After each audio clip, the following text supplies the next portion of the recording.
kusalimia, mlongani songeni, jambo jema limetokea, habari tuwapasheni. Leo tena lenye kuvutia, leo ni siku adhimu, viumbe washangilia.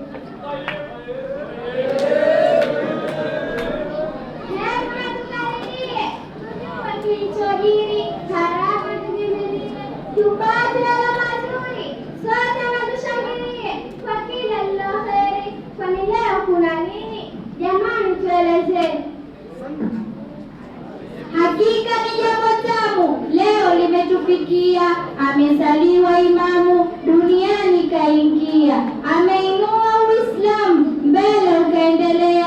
Leo ni siku adhimu, viumbe washangilia. Wapo wengi maimamu, yupi wamzungumzia?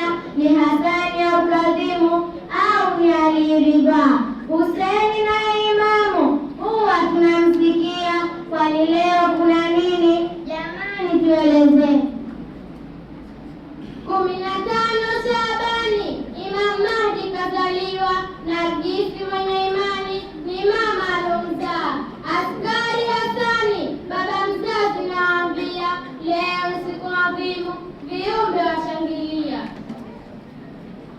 Baada mnatupa fumbo, ni gumu kuifungua, hata mkishika fimbo sitoweza kuvumbua. Msinipige kikumbo, nahitaji kuelewa, Mahdi Hassan ni nani? Natamani kumjua.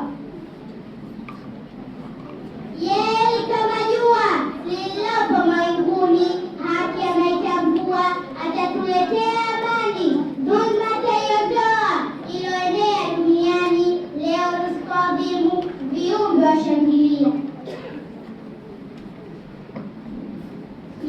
Yeye ni Hujjatullah kwenye viumbe wa dunia, twamsubiri wallahi.